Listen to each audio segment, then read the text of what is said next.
Good morning, guests and staff, and welcome to the City of Palm Coast City Council Special Workshop meeting this morning, Tuesday, July the 25th, 2023. It is 9 a.m. and we are in the community wing of City Hall. So I would ask if you would please rise and join me in our Pledge of Allegiance. And you're welcome to remain standing for a moment of silence to reflect, meditate, pray, or pause for a moment. I pledge allegiance to the flag of the United States of America and to the republic for which it stands, one nation, under God, indivisible, with liberty and justice for all.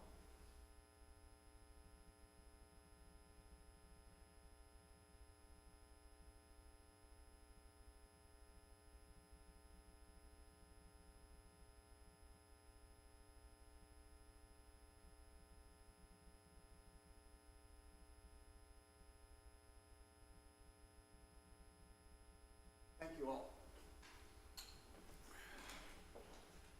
If the clerk would call the roll, please. Mayor Alphen. Present. Vice Mayor Danko. Here. Councilmember Ponteri. Present. Councilmembers Hyder and Clufus are absent. Thank you. We'll now open public participation. In order for city staff to be able to respond to your questions or concerns, please fill out a comment card with your contact information.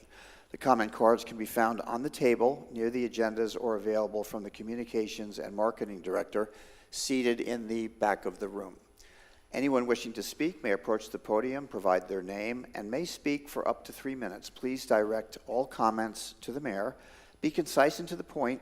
Avoid delaying or interrupting the proceedings, and do not make any irrelevant, impertinent, or slanderous comments. Any person who becomes disorderly may be barred from making any additional comments and may be removed. So with that, I would invite any of our guests this morning, members of the public, who would like to address City Council to come forward. Seeing no one come forward, I will close public comment, and we can move. Any comments from City Council members? No.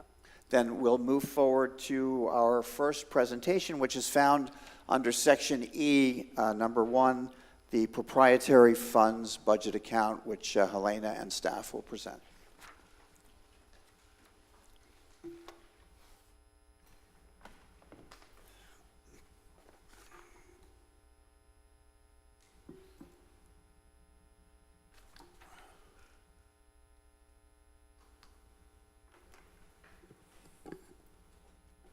Good morning, Mayor, City Council.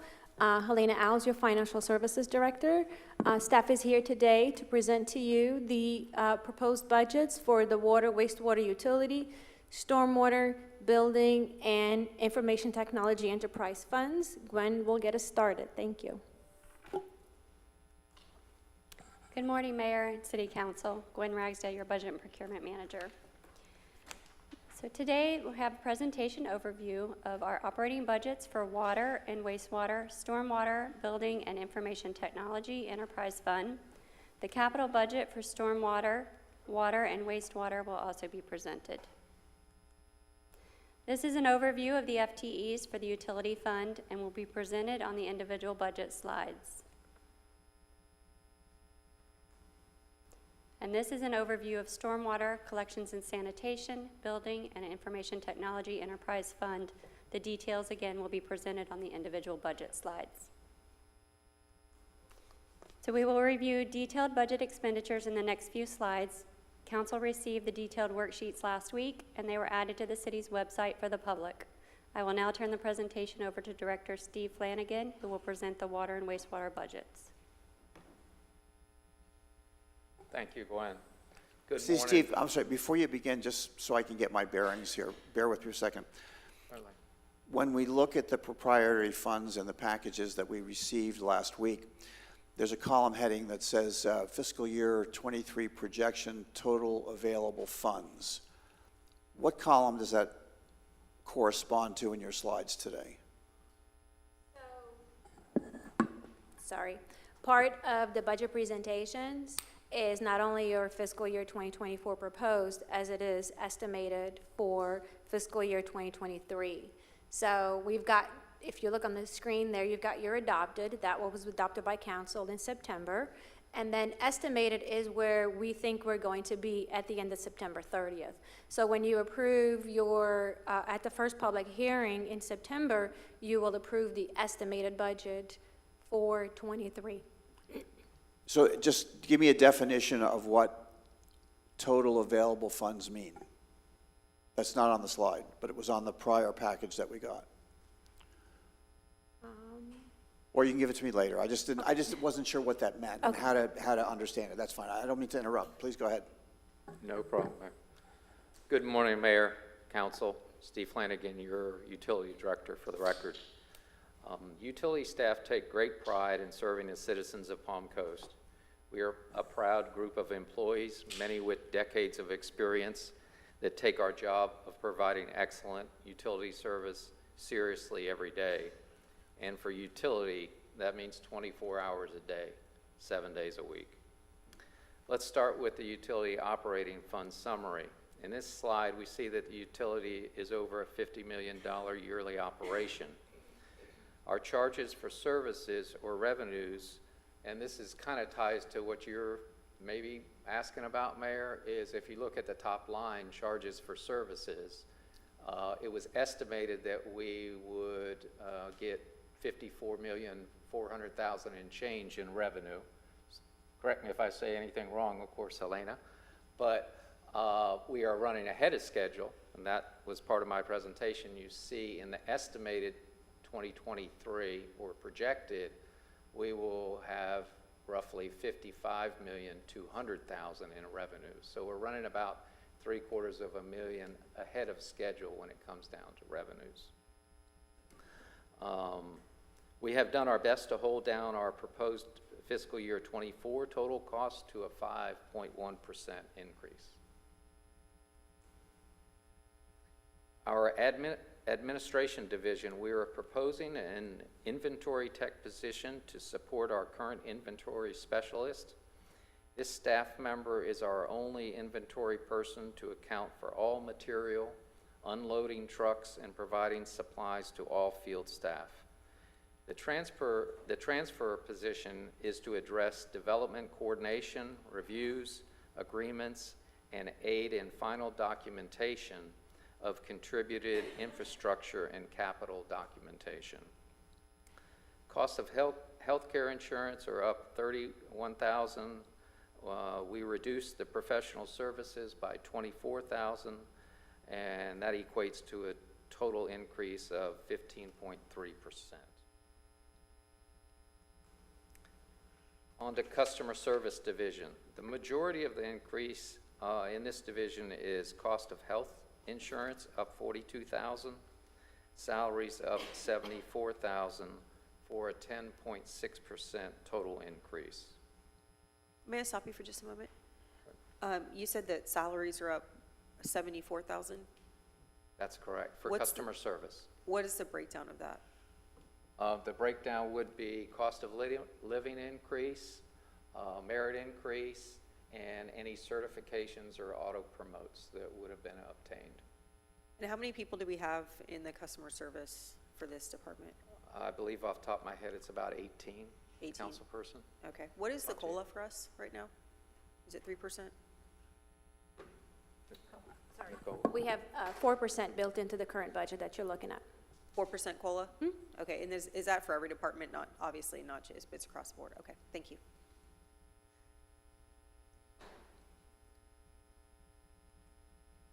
Utility finance. No major adjustments here other than health insurance up $20,000 and salaries up $46,000 for a 9% increase in total. Construction management and engineering, no major adjustments here. Health insurance is up $29,000, salaries $63,000, and no interfund transfers for fiscal year 24, providing a savings of $43,000 for a total increase of 8.7%. Non-departmental. This is almost all payments on bonds and loan principal and interest. Over $800,000 is paying down our principal loan interest. Transfers are for renewal and replacement work and for payments in lieu of property taxes. Wastewater pumping. Highlights of this division: salaries up $56,000, healthcare up $51,000, contractual up $18,000. That's mostly for the additional generators we've been able to acquire in the last year or so. Repair and maintenance up $60,000. Fleet replacement down $184,000. This is a total reduction of $41,000, or negative 2.1%. Wastewater collection. We have a new proposed assistant manager position proposed to assist the manager of construction, collection, and pumping services. This position manages 50 staff members. The other half FTE is funded under water distribution. Healthcare up $61,000, contractual up $97,000. That's asphalt repairs, lawn maintenance, utility line locates. Repair and maintenance up $187,000. That's mostly PEP repairs and gravity system parts and pieces repairs. New reuse meters up $30,000. IT allocation $39,000. Fleet replacement down $188,000. Property and liability insurance up $23,000, and fleet communications up $13,000, for a total decrease of 9.8%. No major fleet items this year affect this division.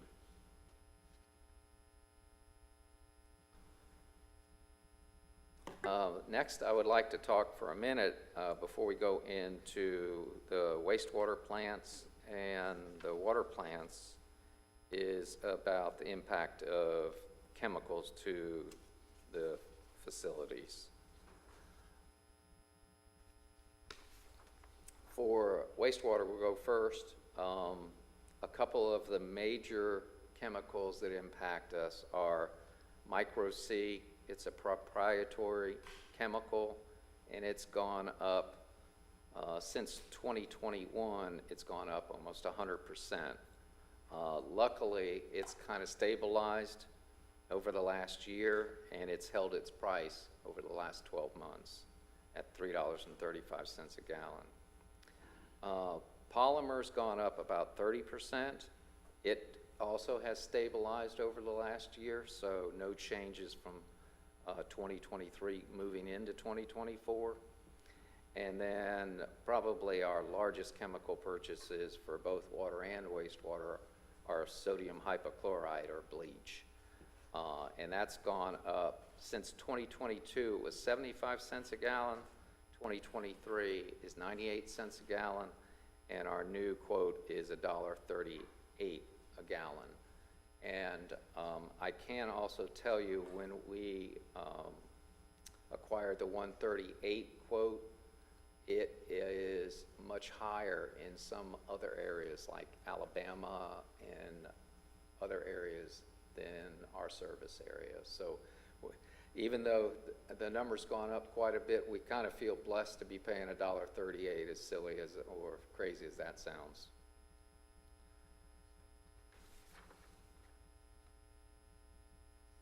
Okay, so on to wastewater treatment plant number 1.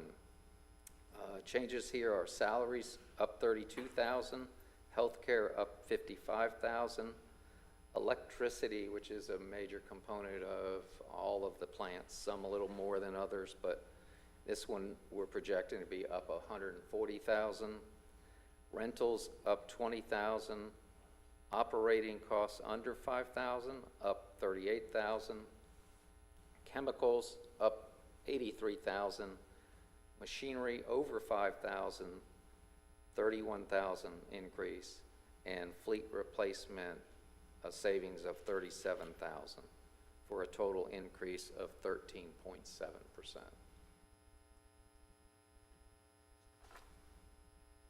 Wastewater Plant 2. Salaries are up 88,000, retirement up 10,000, healthcare up 35,000, and similarly, electricity up 90,000, chemicals up 119,000, for a total increase of 13.4%. Next up, we'll talk a little bit more about chemicals as it affects the water treatment facilities.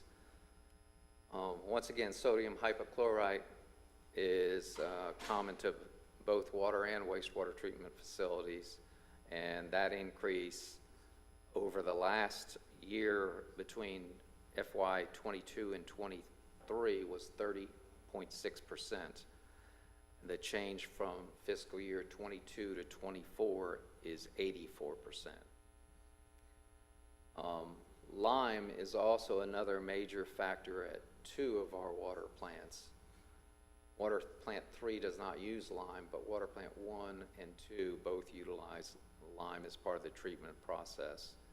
And lime has gone up a little over 10% from fiscal year '22 to '23, and from '22 to '24, it's gone up 59%. So, water treatment plant number 1, salaries up 74,000, retirement up 9,000, healthcare 29,000, electricity 35,000, and chemicals 369,000. Repair and maintenance of 280,000, which is basically for maintenance of the I-95 elevated tank and the beachside A1A tank. Allocations up 16,000 for a total increase of 22.2%. Water treatment plant number 2. Here we are proposing a new certified control systems technician. This position would assist all water and wastewater plants with electronic control systems. Our facilities are very automated, and we need a knowledgeable key person to handle control systems in-house. We currently outsource all of that, other than what minimal work that some of the staff that do have some training in the area of electronic control systems. And we have salaries up 51,000, contractual up 23,000, electricity up 100,000, operating under $5,000 up 21,000, chemicals up 338,000, allocations up 27,000, a new van for the certified control systems technician 59,000, for a total increase of 21.7%. Water Plant 3. High points of this division are salaries 46,000, healthcare 43,000, electricity 40,000, chemicals 89,000, for a total increase of 13.7%.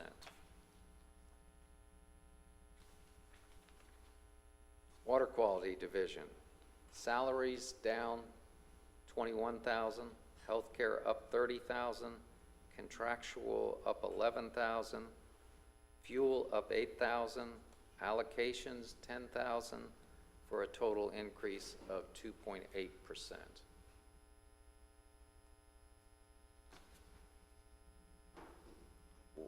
Water distribution.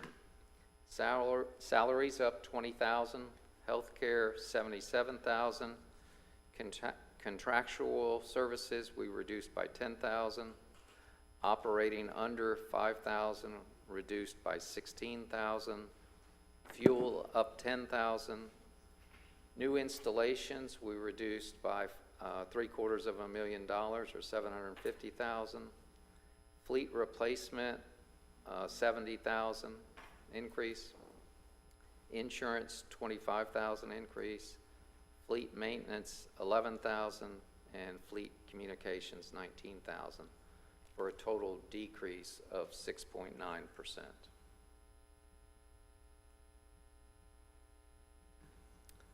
We'll now move on to capital, unless I can answer any questions for you on operating, potentially.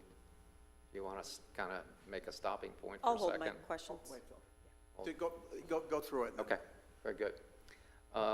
Capital project fund summary. This is what we refer to as our 5-year capital plan. This is our revenue highlights for the capital plan. Capacity fees for new construction, developer interlocal agreement contributions, transfer to renewals and replacements from operating revenues, transfer from the CRA and Kickstart program in Town Center, county DEP grant for beachside force main extension, state revolving loan proceeds for wastewater treatment plant number 2 expansion, and appropriated fund balance carryover from prior year. Expenditures are shown on the bottom of the slide. We will go through those in detail in the coming slides. So, water capital projects. Highlights here are water treatment plant number 2, sludge thickener, 2 million gallon ground storage tank. Water plant 3, begin design of an expansion and electrical upgrades. Wellfield, water treatment plant number 1, we have construct 3 new wells with pipelines to the plant.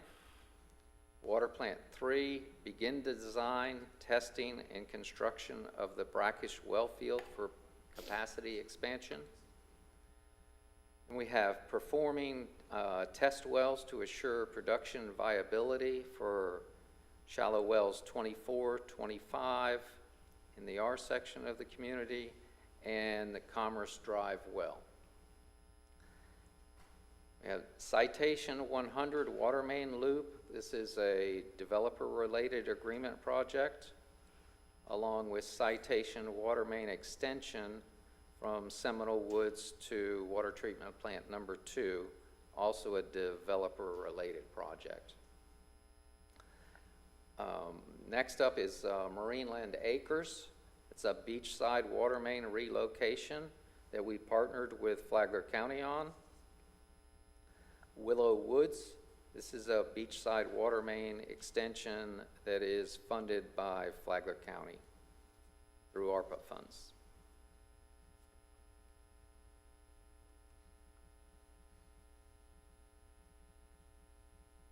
Next up, we have water capital projects. These are projects that will need to be funded through the rate study. These projects are almost exclusively tied to capacity expansions for future and current approved development projects. Water plant number 1, expansion or evaluation of modification/replacement. Water treatment plant number 3, plant and wellfield expansion is needed to address the growing needs of the community. This plant was built for expansion from its current rating of 3 million gallons a day to a future potential of 9 million gallons a day. This phase would most likely take it from 3 million gallons a day to 4.5 million gallons a day.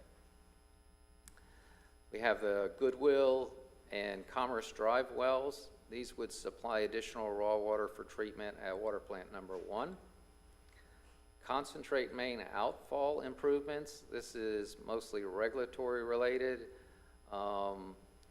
We have an outfall from water plant 3 that goes into the river. We're not currently using that outfall. We actually pump that water back into the water treatment plant number 1 raw water system and utilize it. So we basically utilizing all the water that's pulled out of the ground there.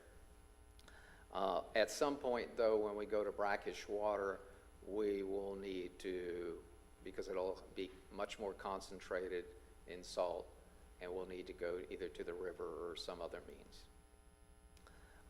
ASR investigation.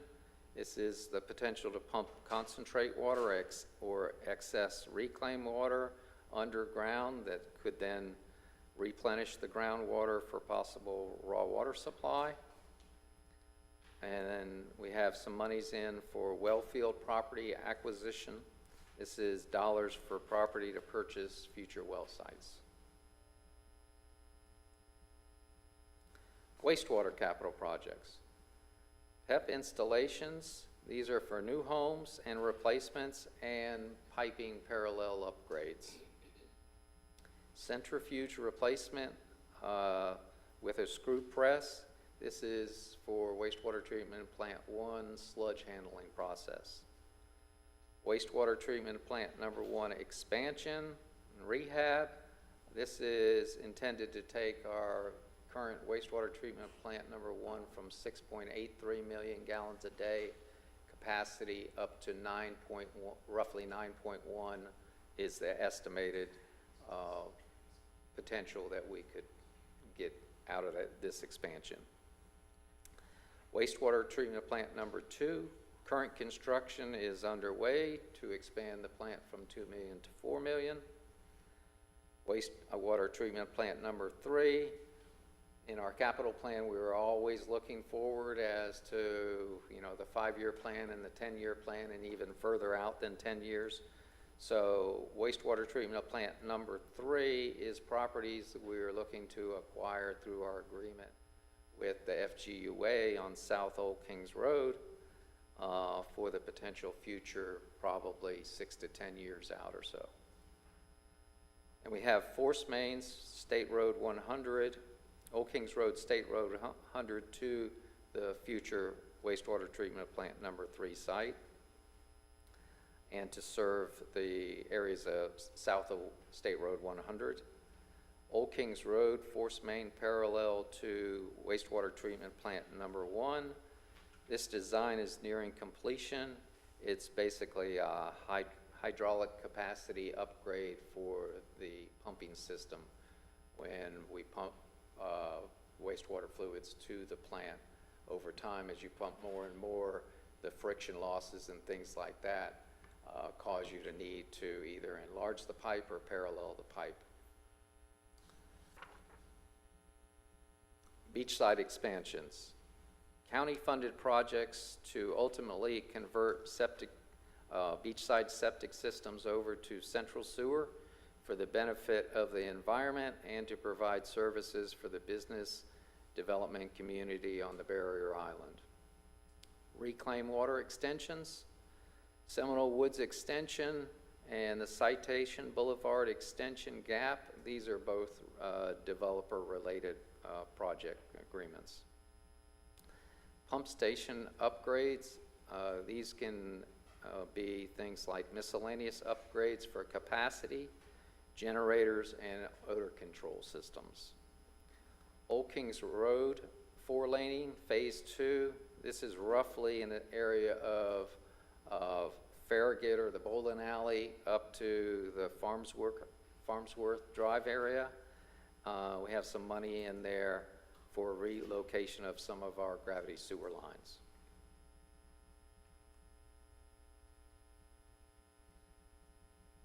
Next up, wastewater capital projects. These projects will need to be funded through the rate study. The projects are tied to capacity expansion for future and current approved development projects.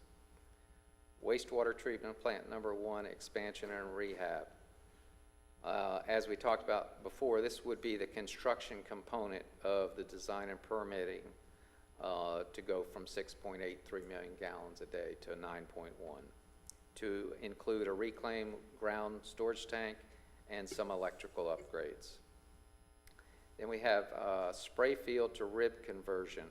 We have a spray field that basically is permitted to dispose of roughly 600,000 gallons of reclaimed water a day. And we're looking at the possibility of modifying that site to a rapid infiltration basin system that will give us a larger disposal capability.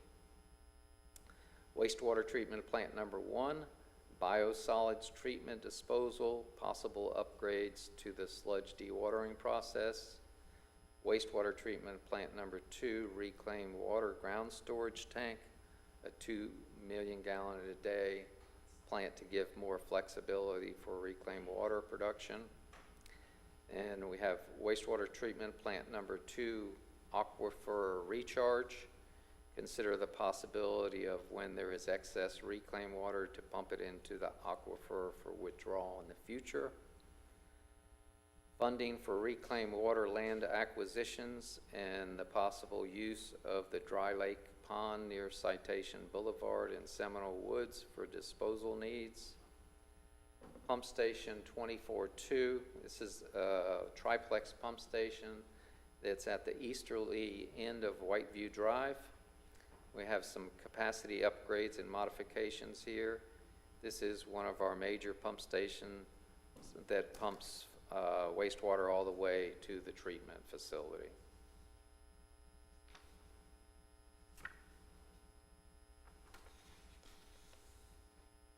And we have pipelining, manhole lining.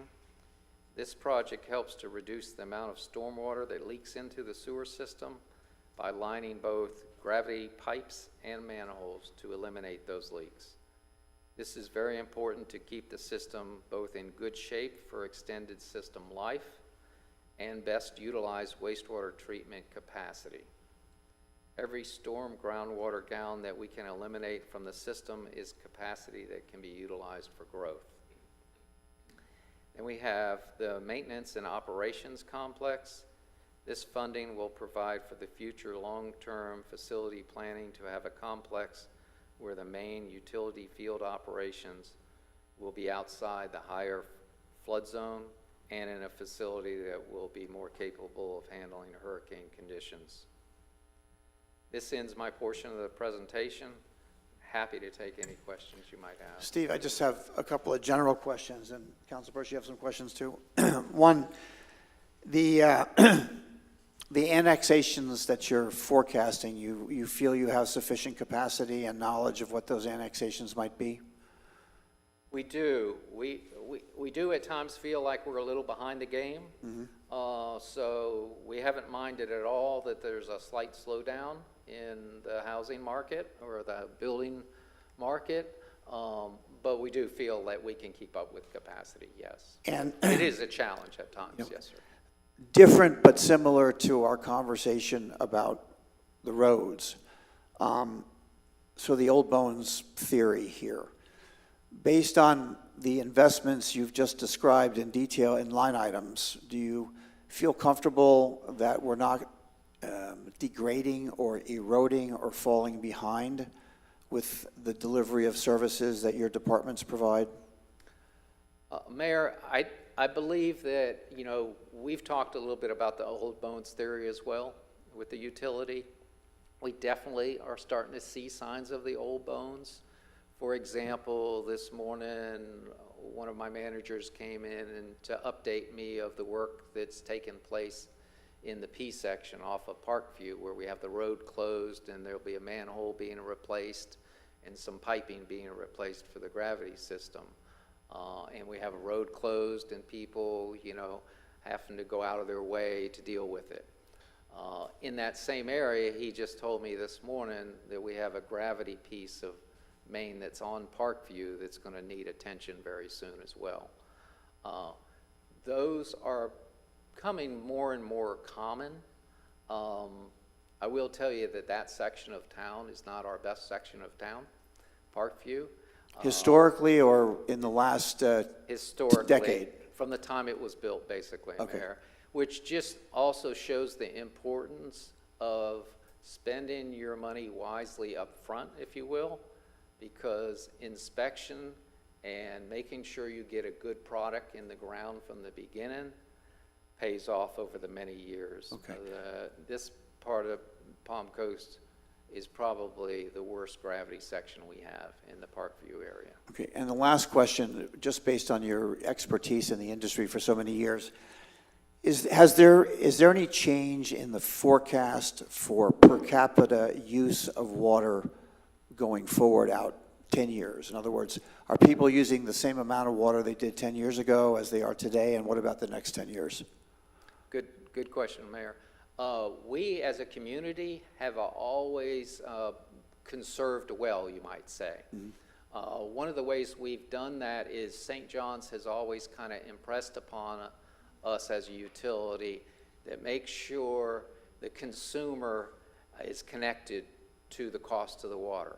So how do we do that? One of the ways we have always done that in the past is we have not allowed for a lot of master meters where people don't know what they're actually consuming in their individual unit. So we've set up or required individual meters. Now, a lot of developers or apartment owners and that type of thing, they would much rather have a master meter. So we have also, as the future has gone on, tried to figure out how can we make them happy and also be a good purveyor of water services. So one of the ways that we've done that in the past couple of years is we actually went down to Daytona and saw facilities down there, and what they agreed to do was they install a master meter and they pay the city direct off the master meter. But say, for example, if they have a 200 unit apartment complex, what is required is each apartment owner has a meter within their building, in their unit. And so they're charged off of that meter as a renter. So the renter pays a rent, and then they pay for what goes through their meter that's in their unit. So you kind of, for us, we've viewed that kind of the best of both worlds a little bit. It's still not a perfect system, but it's a good, very good system.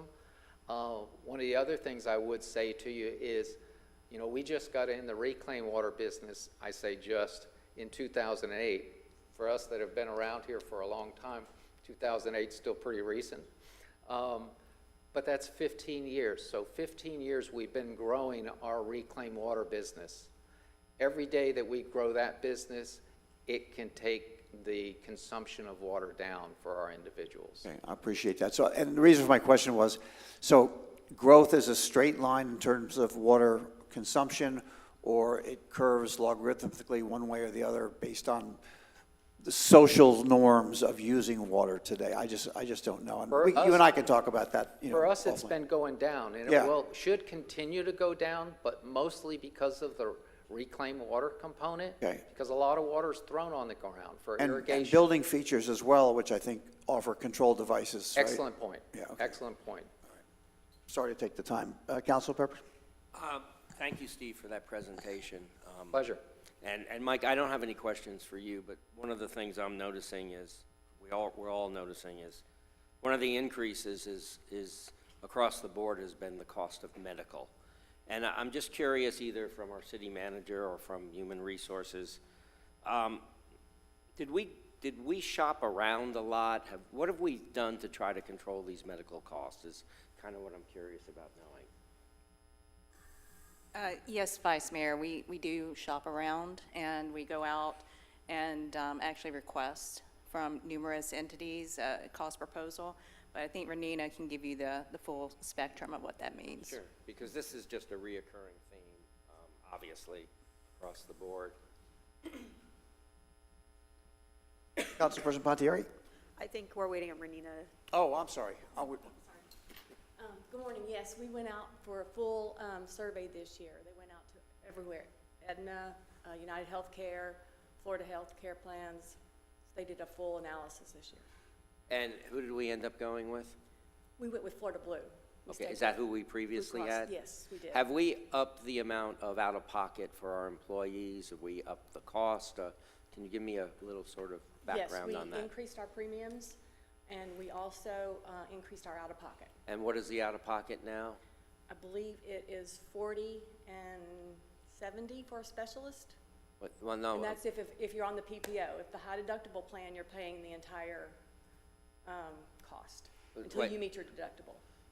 I'm sorry, what is the deductible, though? Like, what is out-of-pocket before the plan starts picking up?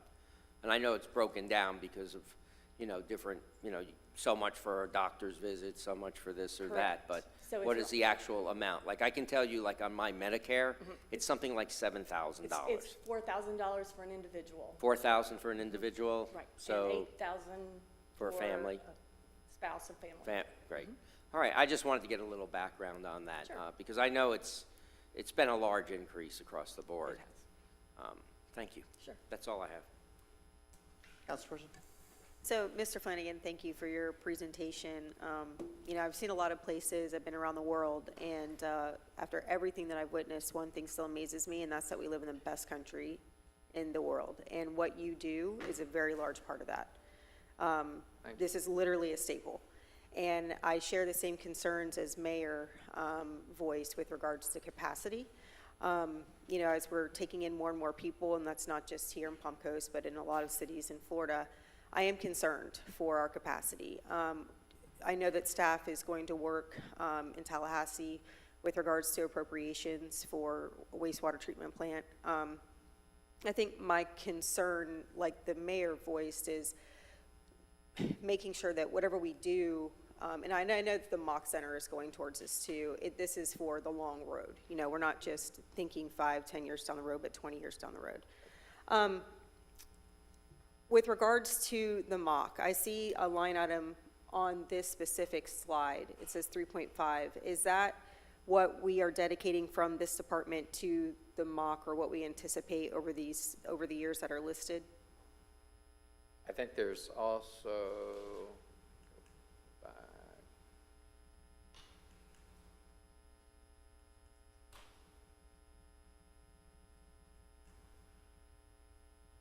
maybe it's not on that slide. I believe there's some other dollars in there too. This one or the other way? So right there, transfer to Maintenance Operations Center for There you go. 2026, Yep. 2027, and 25, $2,500,000. Okay, so are these transfers in addition to what we just saw on the other slide as well? That's correct. Okay. Mr. Cody, did you want to say something? I want to give you an opportunity. if you Yeah, do. we obviously the mock is split into several phases. The fleet facility is our first phase, and there's an allocation based on equipment between the different funds, stormwater, utility, and building, and then the general fund fleet items. The other building that would be the operations area where staff will work and all the crews and whatnot will work out of, that's going to be a different calculation based on square footage of the building and site usage. So we don't have those dollars fixed yet, but right now I think we allocated roughly $3.5 million over the next, I think in utility it's like 7 years. That will be adjusted as we get closer further in design and actually do that true allocation. So those numbers may go up or down depending on what that final building layout and allocation will be. But for now, the initial 3.5 over the next couple of years is to fund that fleet facility, that first phase. Okay, thank you. So in looking at the slide that has the water and wastewater operating fund summary, it looks like the difference between fiscal year 23 and 24 is 2.9 million.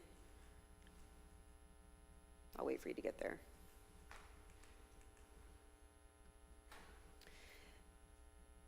I guess my question is there anything, because obviously what it looks here is that you all matched the expenses with that 5.1% increase in the revenues that you're bringing in.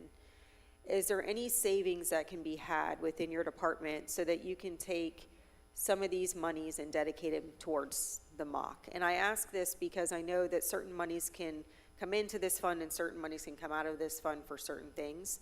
In an effort to use general fund dollars for other items, since we had to make such strict cuts, and not dedicate general fund dollars to the mock. I'm trying to find other places for mock dollars. So is there anything, or if you all can go back in your department and endeavor, look at this, see if there's anything in these expenses, high level, that can be moved and dedicated towards the mock so that we can use general fund dollars for things like pavement management.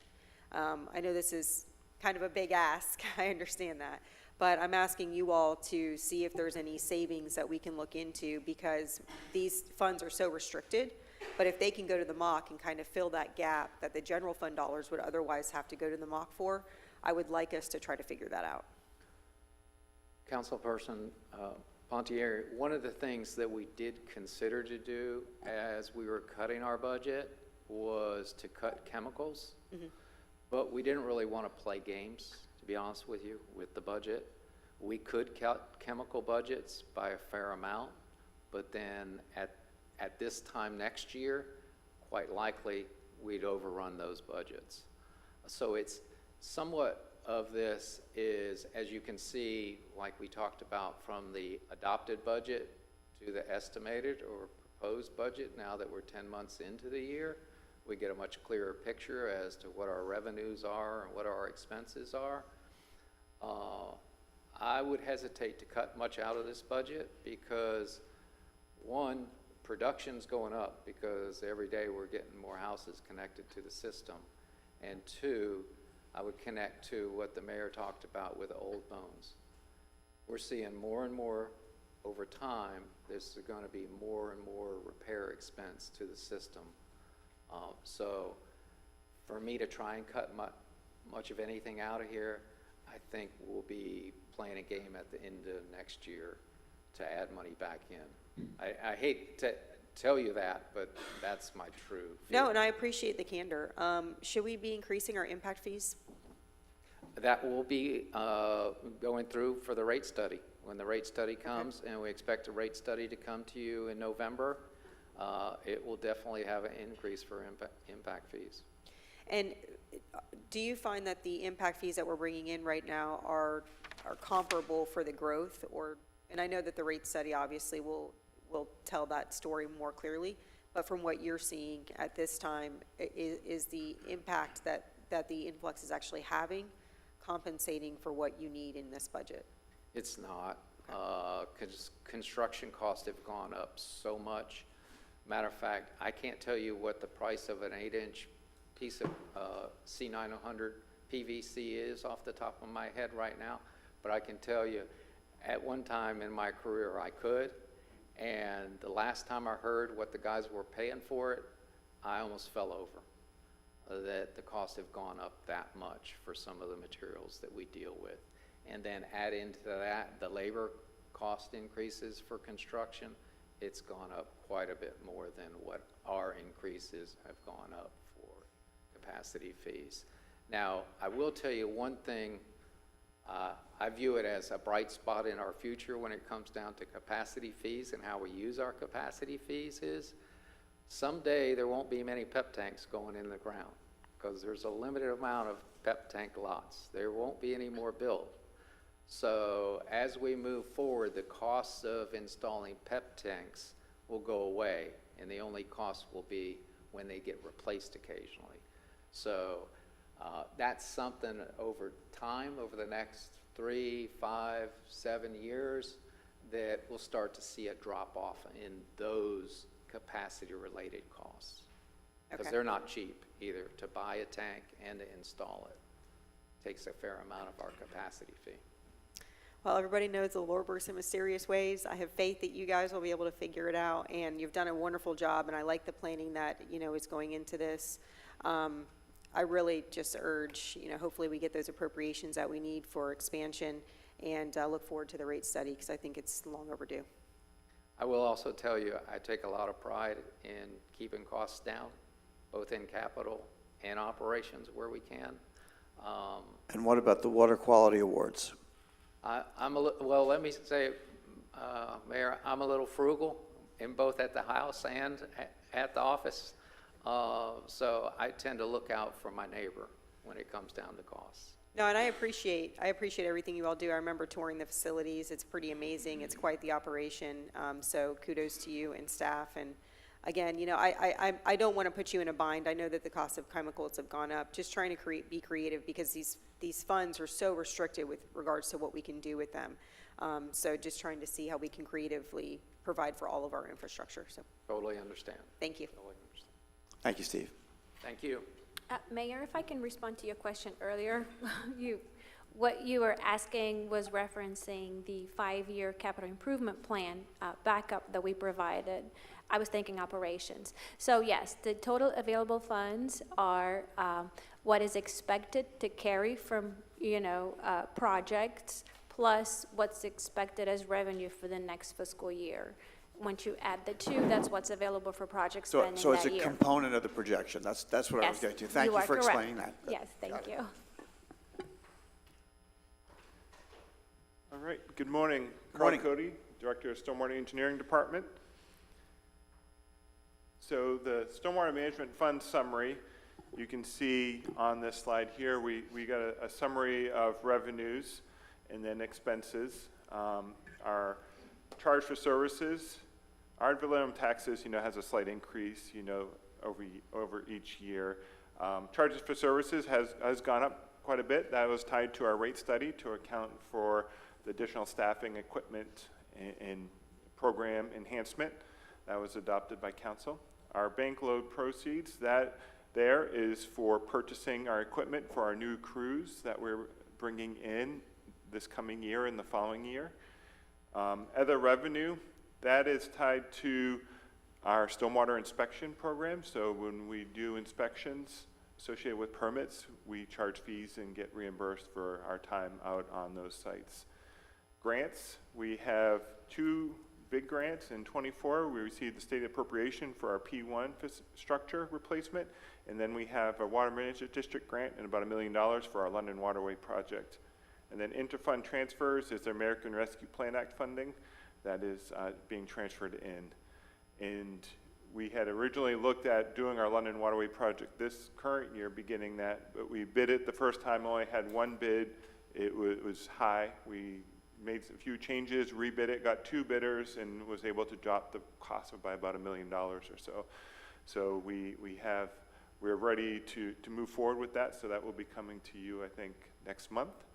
Fund appropriation balance, that's some of the carryover in our capital projects to deal with all our projects for the fund balance transfer.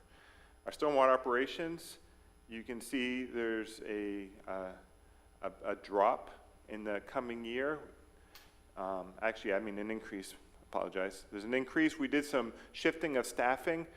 When we did the rate study, we did a true-up of where staffing should be located, in turn, really connected our administrative support services along with our operations into that budget rather than having them spread out between different budgets, just for easier tracking.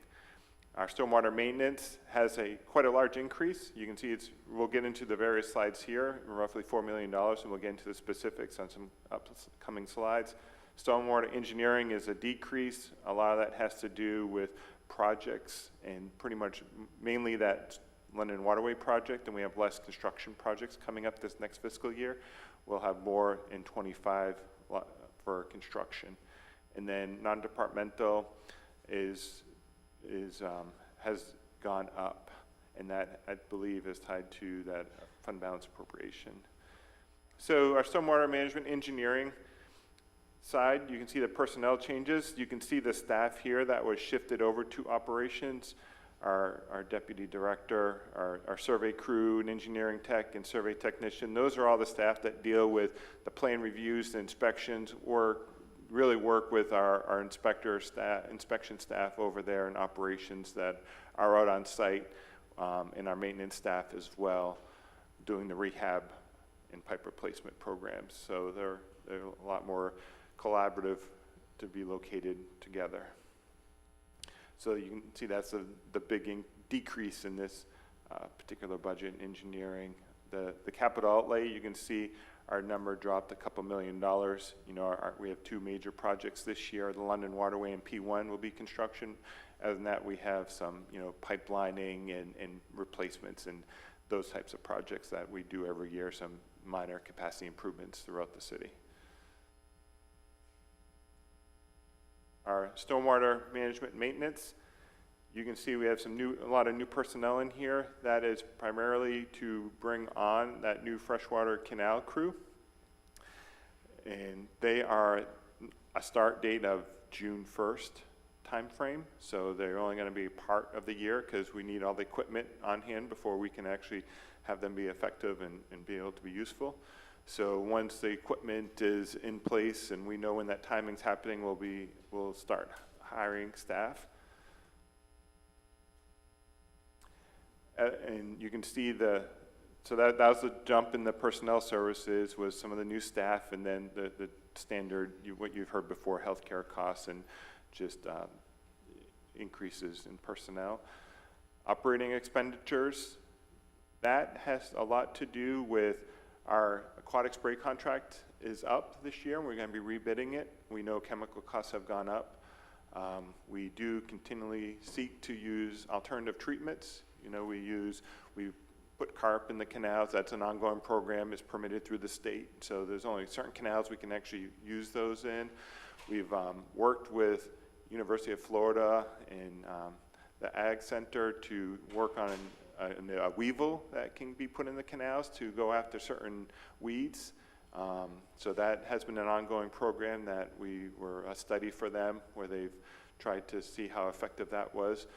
And we do have an intern this summer looking at the carp and the effectiveness of that carp program, and seeing if, you know, that makes sense. You know, one thing that we do is we try to strike a balance between keeping the canals clear and functioning and making them effective for stormwater. And so we have some canals that we only maintain 85% clear and some only 65% clear. So we're not fully going out there and spraying. Weed harvesting is used quite often by our contractor. So they go in there and harvest the weeds. If you've seen the contraption, it's quite interesting. It goes down there and pretty much scrapes the bottom of the canal and comes up a conveyor belt and then loads up on the boat, and then they dispose of it. And so they use that quite often in lieu of spraying. You know, we try and minimize spraying as much as possible, but there are certain weeds in areas that we have to spray. So we do what we can to minimize that. Carl, where does that debris go? It goes on, usually on the banks of those canals, because the city owns usually some right-of-way, particularly more on one side than the other side. Sometimes there's vacant lots and whatnot. But it stays in place, so you don't have to treat it or do anything, just move Correct. it? Okay. Then the interfund transfer, that's really with the new equipment purchase, the loan and all the new equipment tied to the new staff. That will be starting this year and next year. So I think after this, we only have like 2 more additional pieces of equipment that we'll be purchasing in our 5-year program. I think maybe a couple more in that later years for doing some additional pipe work. And our capital outlay is really tied to our pipe crew. So we had, we've been, every year we're doing a little bit more pipe. Pipe costs have gone up.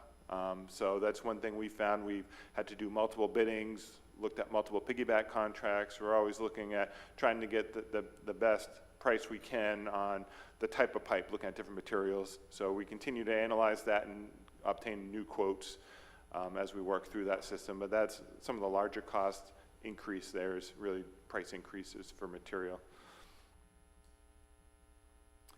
Our stormwater management operations. We have 2 new staff. We have a stormwater specialist, so that's a position that does the inspections associated with new driver replacements, new homes, anything to do with residential lot construction, grading as well. But they're also the ones that primarily do the responding to citizen complaints with their stormwater, because they primarily are swale related, and these guys are in the swales every day. So this will help bring on additional person. I think right now we have over 1,000 work orders.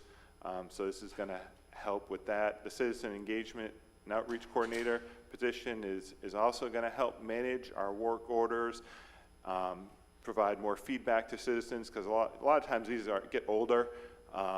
Lots of times when they call in, there's the information is fairly vague, not as well detailed, so they'll be able to gather more information, make contact, keep citizens up to date, provide some reports, help create some of these hot spots, and prioritize some of these work orders so staff can really target the ones that are a higher priority.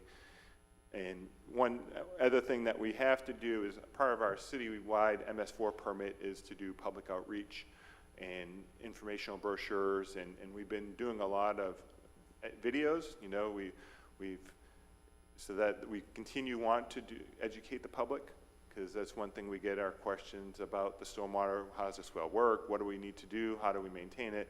You know, so just illicit discharge. There's a lot of things just on public outreach and with the MS4 permitting requirements on public outreach that we only have one administrative person in the stormwater side. So this is really going to add that second person, one to help provide backup for that one individual that's over there dealing with administrative duties, but also really help with our citizen engagement and be more responsive to the public. So, Carl, just an arithmetic question. So I certainly favor the outreach and the training, especially as new people are relocating to the area. So are you charging that, or you're working, I assume, with communications as well? So Right, we work with communications. Usually communications will shoot the video and whatnot, and so we'll have staff. who's budgeting for it is what I'm asking. Because it sounds like you both are, but I want to make sure you're not budgeting the same thing. Yeah, we'll be the actors in the video. Communications will be shooting the video and putting it together for us. So there's no chance of a double charge or No, double. we have some brochures that we have to issue as part, and that's already always been in our budget, you know, in terms of that public, you know, MS4 requirement.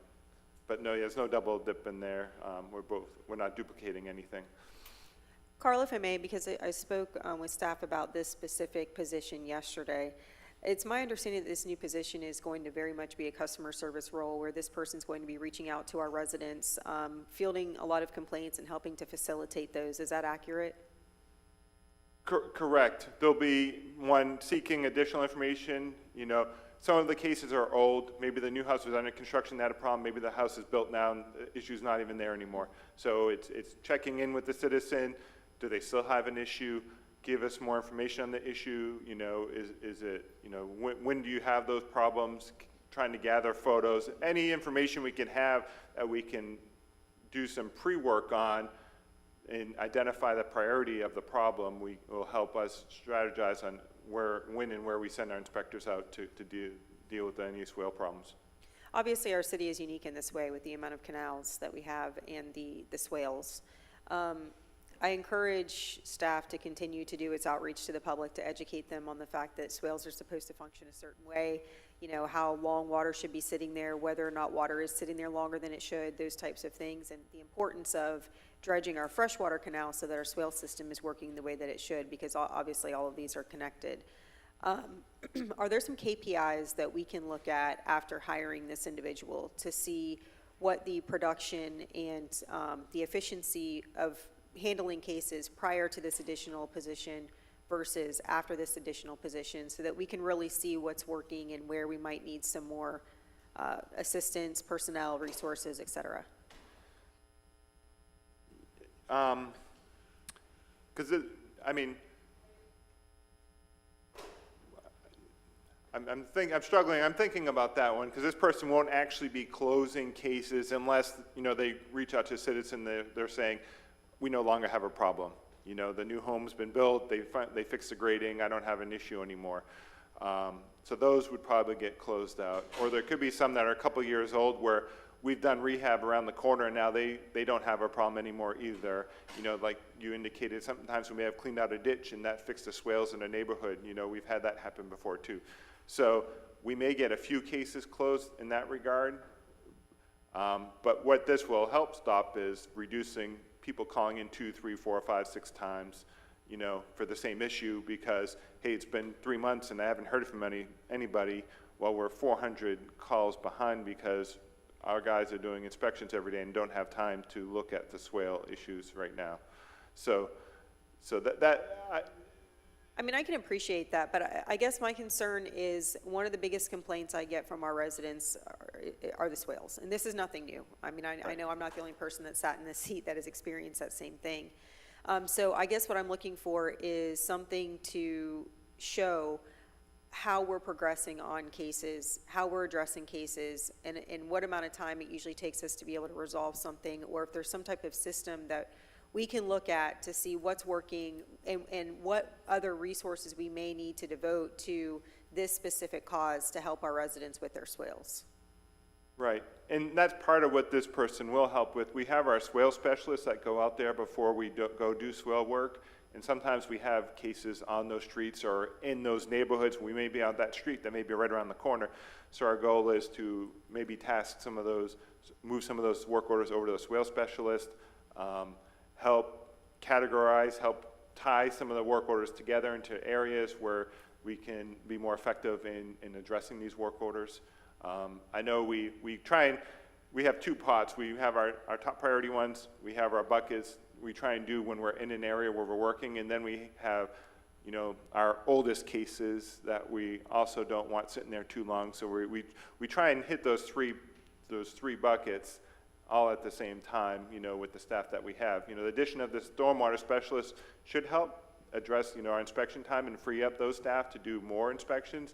But having this person help prioritize, categorize, help push out inspections to different staff. There's certain ones that certain staff will be easier to handle. That it's probably just dealing with pipe blockage, and they may not have to do any survey work or something. So that may be able to be pushed to certain staff that can go out there and take care of that. You know, so there should be some benefit. We do track that as a KPI now. What's our response time? I think we have it as 3 weeks that we try and get to the citizen and respond to them with do you have a problem or not, and get out there and talk to them. A lot of it is education, like you say. We go out there and explain what a swale is, how it functions, how it works. Sometimes they're, you know, once they understand, they really, you know, they may not have a problem. They just didn't know that water is supposed to sit there for a period of time. And sometimes they actually do have a problem. You know, I don't know what the ratio is, but you know, it's split. So I think that KPI that we have in place, we should be able to track and see that we are responding more proactively. I mean, right now with the record COs that we've had the last several months, because all these old homes, we're at a record level inspection these past couple months. So our inspectors are out straight. They're overwhelmed with inspections right now. Most they've had in 2 years, you know, in these past couple months, because the record permits that were permitted, they're finishing up, and we have a lot of final gradings to do, a lot of final surveys to review. So right now, we're actually going backwards instead of forward, just because we have an increased number of those inspections. So that's why we want to strategize. Adding this additional position will help us even things out. You know, obviously those numbers will go down over time because the new permits coming in the last several months have dropped in half from what they were. So yes, I guess the short answer is yes, we have a KPI. Yes, we should be able to track that there is some effectiveness to that. It may take some time before we actually see that, because we're competing with inspections. So one has to take a priority. Yeah, and I can appreciate that. I think what I like to hear you say the word effectiveness. Obviously, that's always what we want, and also efficiency. In hearing what you're saying, though, too, and I know we're getting a little off topic, but I think this is important because we're budgeting for a new position. We need to make sure that our residents that are here now are, in my book, priority. I understand that there's permits and inspections and things like that that need to be handled, but if there's an actual swale issue, and I'm not referring to maybe somebody who doesn't quite understand that water should be sitting in their swale for a certain amount of time, but if there's an actual swale issue, making sure that whoever this person is can kind of exercise discernment with regards to current residents with current actual swale issues that need to be addressed quicker than 3 weeks, I think should be a goal of ours. Right. If we got water in the road, if there's a true blockage where the pipe isn't flowing any water, we're getting to those within 24 hours. Perfect. That we know Okay. it's it's elevated. It's an elevated case. Awesome. Okay. Well, thank you. I appreciate that.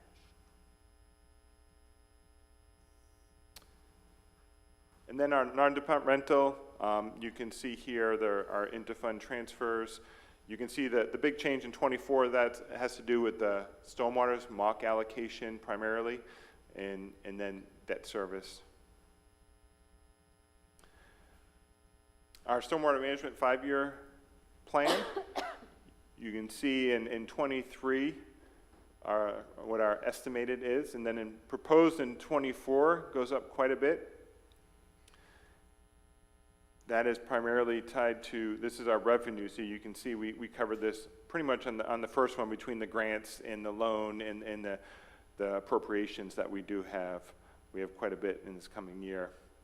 And then in 25, we have additional loan, and that's when we get into construction of a lot of our enhancement projects that are either under design or have already been designed and ready to go to construction. And then we have an additional loan in 27, and those also both have pipelining tied into them as well, because that's one of our critical items. So this kind of gives more of a breakdown and a summary of the various items. Operating expenditures is dealing with the various departments that you saw on the previous slides. Our saltwater canal system, that is us addressing some of our city-owned lands against the canal, either doing a seawall replacement or installing a new seawall where one does not exist, and also replacing pipes, drainage pipes that we have that go through seawalls that are either failing or need replacement. So we try and do some of those each year to stay ahead of failures. Our stormwater storage detention, we have multiple projects over the 5-year plan. Our London Waterway expansion, that is our major project in 24. That's our critical area for adding capacity in the north end of the city. Our London Waterway north side, that we need more expansion than what we are building. I think we're only building about a third of the needed capacity in that area with that expansion project, so we have additional needs. So we continue to look at ways to add capacity on that system.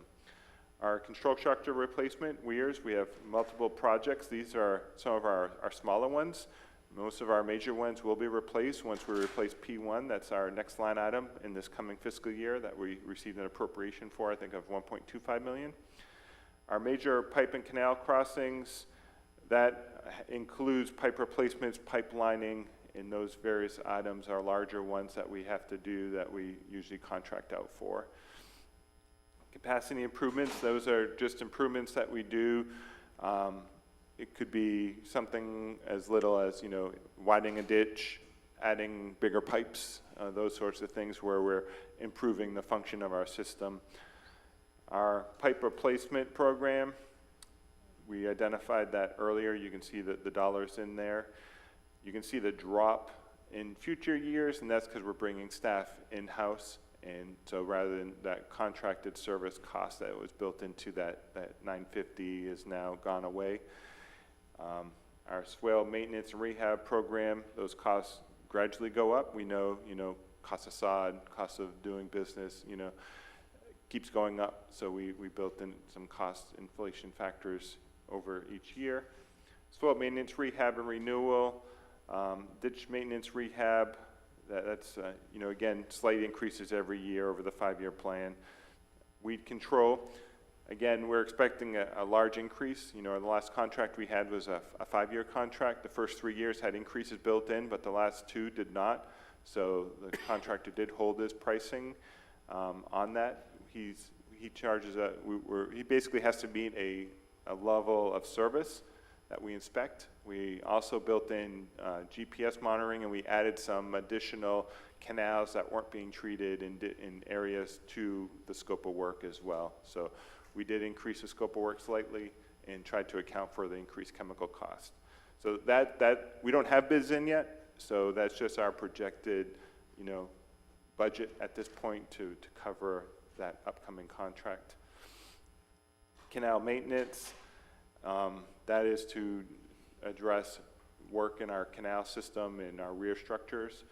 Freshwater canal dredging, we have some in there. We have one proposed canal system that's under design now, west of Belterra. It's actually west of Ravenwood, along the Pine Grove Canal that heads west. That has been an issue, and we need to desilt that area. New equipment items we spoke of already. Our biggest chunk is in 24, and we get some dollars out across the future years for some miscellaneous pieces of equipment. And then transfer to other funds, the MOC, that's again for the stormwater's portion of the MOC facility. And then we have our reserves at the bottom, identified new reserve amounts. So that really ends my portion of the stormwater budget. Take any additional questions? I just have a couple more. Sorry, Vice Mayor. No, go ahead. The ad valorem taxes that are dedicated towards this, is this by some policy or statute? How do we determine that amount? When the initial rate was done in 2011, there are some properties that, within the city limits, that are exempt from paying a stormwater fee because they discharge straight into the intercoastal or those sorts of things. And we have, like our general roadways that aren't assessed a stormwater fee, but they serve all the citizens. So at the time, there was no scientific engineering calculation done. There was just an amount put in there with an annual increase that's been attributed to cover the cost of dealing with stormwater, mainly from our roadways, from all residents, even the ones that currently don't pay anything now. It was the thought process. That's my understanding. So but that is a figure that I don't want to say arbitrarily, because I know it's not an arbitrary figure, but this is a figure that you all have come up with based on what you think the amount of those properties are. I don't think there's a true calculation done. No, I want to say it was probably more arbitrary than scientific. So, But I wasn't backing involved into in the setting number, I that, so I guess. don't know for Backing into sure. it. Okay. So you're backing into the number based on your forecasts? As Yeah, opposed to be honest, I can't really speak to it because I wasn't part of establishing that amount, so I'd only be guessing if I had to say one way or another. Elena's got a smile, go ahead. So, I wasn't part of that either. I wasn't here in 2011. But my understanding is that what was established for the properties that were not paying, they were exempt from paying into the stormwater, and we are to carry those through the future rate studies. So when, the recent rate study was done, that was taken into consideration, and it was kept as a revenue source for the stormwater. And Helene, just because you're answering the question, sorry, just generally speaking in terms of studies, because we're hearing studies and studies and studies, I understand that. The study company, is there an oversight or a certification that's done, let's say, by a state agency on these folks, or is there a license that the state approves for them to? I know we pick them perhaps by RFP or some other method, but is there something above that certifies their competency? A lot of the work that gets done for rate studies, I'm not specifically familiar with what kind of certifications our current consultant has, but a lot of the work that's done is done through actuarials, right? Actuarial studies, and there are, I believe, 10 certifications that can be taken by the actuaries. Some are within the healthcare department, right? Some are risk management, depends on what their specific path is. Okay. But we can certainly get that information for No, council. I'm just asking to make sure that we're all on the same page about the experience and the competency of the folks that stand behind Oh, yes, these absolutely. consultancies or studies. Okay, thank you. That is part of the review when we make a selection. And one thing we did learn when we did the rate study was every city provides a different mechanism for the overall stormwater funding. Some of them fund half their stormwater program with general funds, and it all depends on the city, what they want to establish as to what portions can be funded by a fee and what portions can be funded by a general fund, from what they've told us based on the numerous studies that they've completed. So I just want to make sure that I understand, though, correctly, that essentially this is a transfer from our general fund, from ad valorem revenues into stormwater. That is correct. Okay, and that's something that you all chose as staff based on what Carl just explained, but not based on any type of requirement of any sort? It was based on the study or the initial determination that was done in 2011. I'm not really sure what properties were identified as the exempt properties. I wasn't part of that study. I wasn't even working for the city at the time, but it has been carried as with an index that was applied by the rate consultant, and that's why you see a slight increase every year. Yeah, because in 2011, they did the actual engineering study that established what an ERU was.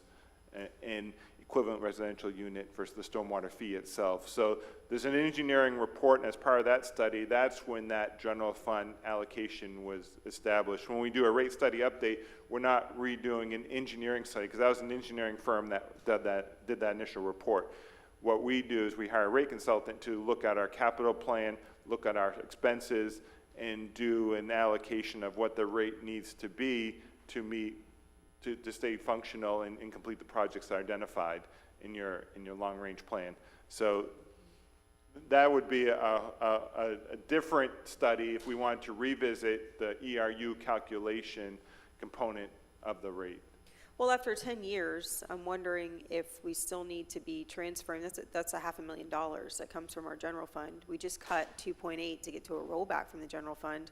I think it's worthwhile to maybe look at this and see if this is something that we should still be doing in the future, especially looking at the amount of revenues that have gone up. They've gone up by 14% for stormwater, according to your calculation. So just maybe something to think about, whether or not this is still something that we need to do moving forward, or whether we can provide more monies to our general fund and not have to engage in such stringent cuts, that's what they are, that you all had to engage in order to get us to a rollback. We can definitely look into that report and ask our rate consultant if there's an option in there to make modifications to that and get back to you. Okay, thank you. And then the only other thing that I wanted to ask you about was, I know that we introduced this alternative weed control use of carp. I'll be candid, I don't know much about it. I would like to see, though, a presentation on some other alternatives, because I have learned and read that these can be an invasive species and may not be the best alternative. Not to say they're not a good alternative, very well could be a good alternative, but it's my understanding that cities that have used these elsewhere have had to then remove them at some point. So I just want maybe in the future to see a presentation, and I don't know if I have consensus here, but just on some alternative weed control mechanisms, because obviously we know that the cost of chemicals are going up, and we want to do things that aren't going to be harmful to our environment. But I don't know that this is the best way, because I'm just not educated on it. So I would just like to see some other alternatives to this, because it is a problem. Yeah, Definitely. we've experimented in the past. We've done some wetland creation in some of our ponds to help with some aquatic growth. We've done the weevil analysis, working with them to see how effective that was at that. That only goes out to certain types of aquatic weeds. There's many of them out there. So every year we always try something new. We probably have tried several over the years. But we have the intern looking at that carp program. And the carp that we do put in cannot breed. So they only live about 7 years, and they can't reproduce. And we have to get permits through the state. We're only allowed to put in so many. We only can put them in canals that don't have a direct discharge, so they have to be, confined. So they're very restrictive on getting those permits through the state on where we can and can't put them, and how many we can put in there and when. So it's a very regulated program. Can you maybe train the armadillos in my yard to come over and help and work on the weeds on the banks and dig them up? Yeah. Seriously, just a point of reference, a good thought. The Grand Haven community has spent a great deal of time and effort over the last 20 years trying many different types of things to accomplish what you are. So if you reach out to them, they have information on whether it's worked or hasn't worked, including carp, including shell crackers, and a whole variety of other things that they've used to maintain their mitigation ponds and little canals and stuff. But they were quite intense about that when I worked with that group in the past, just for reference. Right. Yeah, we can easily put together a presentation on our findings and reach out to others. We're part of the Florida Stormwater Association, and we do go to aquatic management licensing class. A lot of our staff have to get licensed, and we send them down to a short course, and they are educated about what's out there, what's new up and coming, and those sorts of things as well. So we can easily, and we have an intern working on the effectiveness of the CARP program. So we will put together something maybe in the fall when we do our biannual update. We'll make a specific portion of that slide, of that presentation specific to aquatic treatment. Perfect. I appreciate that. Thank you, Carl. And I want to just agree with you that that's something we should see. So I think we have a consensus here. Absolutely. Yep, good. Thank you, Carl. Sure. Okay, thank you, Carl. Director of Public Works, Matt Mansell, will now present the Collections and Sanitation Fund budget. Good morning, Mayor, members of council. Matt Mansell, your Public Works Director. Today I'll be presenting the Collection and Sanitation Fund budget projections for next year. As you can see, there is a slight increase in charges for services as well as the expenditures. So the revenues and the expenditure sides both go up. The reason for this is our first full year of our new contract and the new contract rate that's associated with that. The new contract went into place 1 June of this year, so we saw the second half of this year at the new rate, and obviously that flows into the entirety of next fiscal year. We also have $85,000 in this next year's budget that is projected for a consultant to explore council's priority of looking into the commercial hauling project, and a few dollars for staff training, as well as some of our outreach programs and our Adopt a Trail, Adopt a Road programs. If there are any questions, I'll be glad to answer that at this time. Just a question, it's a relatively small number, but the monies for the consultant for commercial, the earliest date that could ever happen based on, I think, law is some number of years from now, right? That is correct. So we would go into this year with that consultant fee, but the implementation of anything Because that would come out of there that are study would be- statutes that require notification that goes on for Notification several for the years. current haulers. My only question is, I know it's not a big number, but Correct. is it prudent to you do that now because you're not going to see a result for quite some time? In my opinion, you would need to do it sooner rather than later if that's something you're interested in exploring, because no matter when we do it, we would still have to provide that same notice. So it would just push it out further to the right to implement. Okay, you can't shorten the study to the event. Can't affect the statute, no, sir. You're going this way, I'm trying to do that. Okay, all right. Okay, thank you. Questions? No, nothing, thank you. Thank you, Matt. Chief of Staff Jason DiLorenzo will now present the Building Fund. Good morning, Mayor, City Council, Jason DiLorenzo, Chief of Staff. The building division has 25.63 FTEs. There is and that includes 1/3 of the Chief Development Officer. There's a transfer out and a transfer in, so there's no change in FTEs. Over the last 12 months, the building division has issued over 17,000 permits and performed over 66,000 inspections. Vice Mayor, to your earlier point about health insurance, the health insurance change in the building division is almost $100,000 over last year increase. Other increases in personal services are related to our aggressive training. You've heard me mention many times that we have our internship program where we're working hard, and we have tied our performance evaluations back to our staff being multidisciplined inspectors, which helps us with efficiency and not needing to add staff because they can perform more inspections on their own. We have several members of our staff working on their internships right now and gaining that expertise, and we continue to work hard at that. As you know, the building division is a segregated fund by Florida statutes, and we cannot go over a certain amount of operating expense over a 4-year rolling cycle. Our current fund balance is $2.2 million. We still have reduced fees, and we are reducing that to a target of $2 million. We anticipate sometime during 2024 we will slightly increase fees to match the current revenues of the division to that, so we can maintain that fund balance at roughly $2 million. And I will be happy to answer any questions. Just a question which may be off a little bit, but are you making progress with the question that the home builders posed about prepayments in the past of impact fees, I believe, on original ITT lots. Are you getting to the end of the, Utility impact fees? was it utilities? Yeah. Okay. Yeah, that, and I'm sorry, I don't know the answer to that, if utility is working All right, I'll on- follow on up, that. thanks. Mhm.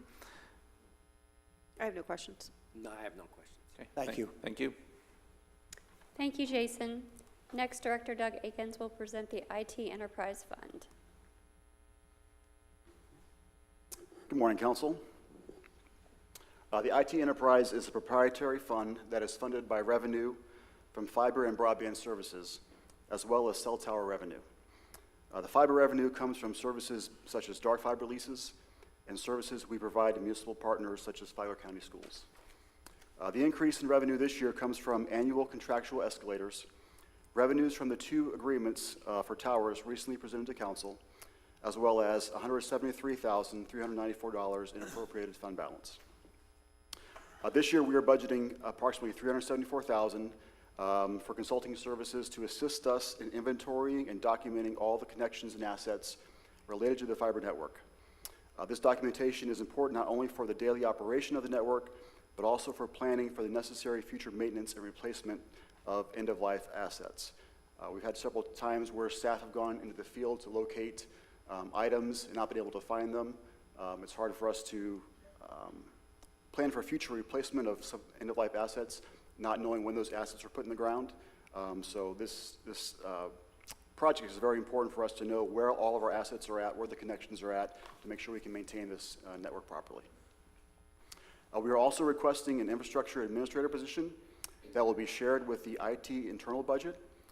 For their responsibilities under this budget, this position would assist with the fiber documentation project, as well as keeping the information current. And the remaining budget lines in this budget are normal operational and maintenance cost. I'd be glad to answer any questions you have on the IT budget. Doug, I do have one question. Information as we talk about cell towers in the future is, I'd like to see something like a heat map that's based on line of sight, and perhaps either the same overlay or separate based on capacity, because I understand those two things are creating holes out there in our system. So when that's available, I'd like to see it in advance of getting into the next programs. Yes, sir. We're actually working on that. You have to do that per provider, but we're getting that ready for you. Thank you. Questions? I have none. I just have one question. So I was looking at the budget worksheet, and I saw that the fiber study is costing proposed or estimated to cost $374,000, which is a lot. How often will we need this type of study, and then what can we do staff-wise internally to keep track of these assets going forward so that we don't have to pay for this type of study ever so often? This should be a one-time thing. From this point forward, we should maintain the assets we have. We have a platform to keep the information in, so we're not storing it in spreadsheets all over the place. Just over the years, as staff have changed, projects have changed, it hasn't been maintained as it should be. So as long as the priority is set on keeping the information up to date, we shouldn't have to do this again. Perfect, thank you. Yes, ma'am. Thank you, Doug. Yes, sir. Thank you, Doug. In closing, we want to remind the public that access to this presentation, as well as the budget worksheets and previous presentations, are available by clicking on the budget presentation tile on the city's website. As a reminder, we will be back Tuesday, August 8th, to review the capital, internal services, special revenue, and all remaining fund budgets. We will also be adding the general fund budget with the rollback rate to that date. Any questions? Questions on the upcoming presentation? I have none. No final questions. Thank you to our staff. Ladies, thank you very much, and I appreciate your ability to answer those questions on the fly, so thank you. Good job. We now move to public participation. Are there any members of the public that would like to address City Council on any matters that were not discussed in the agenda today?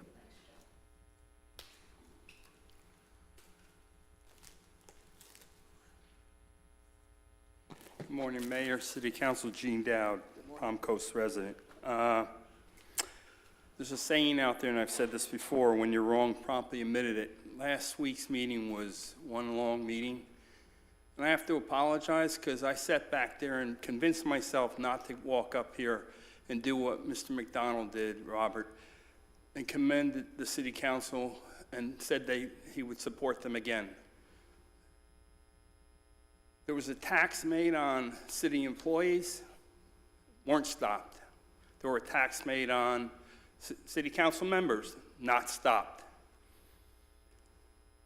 I respect the voters. They voted you all in. And voters will vote you in or out next election. But what happened here last week when they attacked city employees by name because they're on vacation or because they didn't apply for a job, it's wrong. But that's okay because someone had the gavel and let that happen. I will support City Council. I apologize for not getting up. I commend city employees and staff. I apologize to them that either they had to hear it when they got back from vacation or they had to sit there. I don't know how they do that. I don't know how city managers, directors just sit there and take it, but I guess they have to. But know this, just as at the end of last week's meeting, there was something positive. And that was the city manager commending the employees that are out there in 100-plus degree weather. As I again saw 5 of them last Friday and thanked them personally because they were all different ages, all different heights, all one thing in common, soaking wet. Should not happen. I apologize for not speaking up last week. I commend Mr. McDonald for getting back up. You men and women deserve better. Thank you. Thank you for your comment. Thank you, Gene. Are there any other members of the public that would like to address City Council at this time?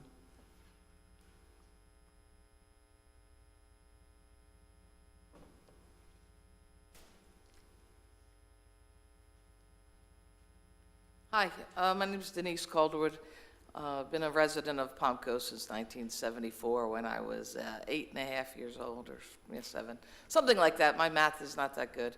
I'm a graduate of the FPC, Ben Elementary School. That's how small our community used to be, and it was a true community.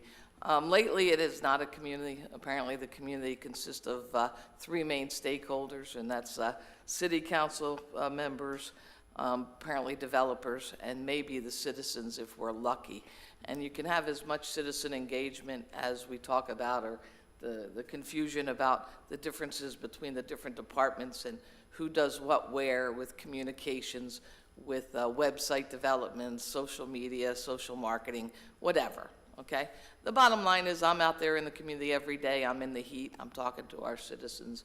And our citizens, appear to be disgusted, and and they have every right to be disgusted because as much as you all are trying to communicate, the leadership of the city and the people behind me, the 20 people that are sitting here and preparing these budgets, and they've done a beautiful job. I mean, the ICMA, has said that. Everything on paper, everything looks beautiful. The city, looks beautiful, but the people are not beautiful. We have more and more people who have moved here who have attitudes. Our roads are bad. Our traffic is bad. The Sheriff's Department is doing a great job as far as traffic enforcement, okay, and not harassment, but letting people know that the rules are the rules, and we go out and we try to take care of them, okay? But we are not taking care of our people, Mayor, and that's your responsibility, okay? We can head west. You head west, great expansion for the future, but you're taking our affordable development away.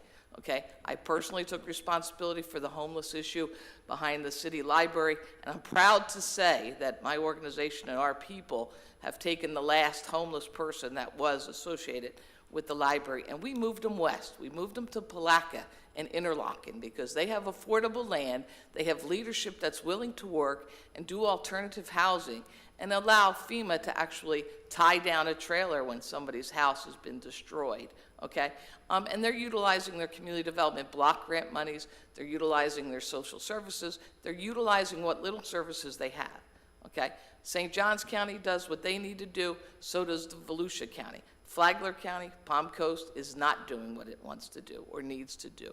You're doing it for the people who have the resources, but not the people who don't. Check the number of people whose utilities are getting shut off, who are getting eviction notices, who are calling me 24 hours a day. It needs to stop. Thank you very much. Thank you for your comment. Are there any other members of the public that would like to address me at City Council now? Seeing no one come forward, I'll close the public comment section and move to City Council member comments. Sure, I just want us to, I know we're all aware of this, that Councilwoman Hyder is not here today. It is the 20th anniversary, I believe, Correct. of the death of her son. And I just want to reach out to her, and I know we all do. And Sure. just offer her our support and our prayers going forward. And We miss you, Kathy. Come back home soon. The major Long Island newspaper, Newsday, is doing a feature kind of cover story on all of that, which we'll get a copy of and let everybody see that. I just wanted her to know Thank you. that she's in Thank our you for heart. that. Thanks. Councilperson Pontieri. Thank you, Vice Mayor, and I second that sentiment as well.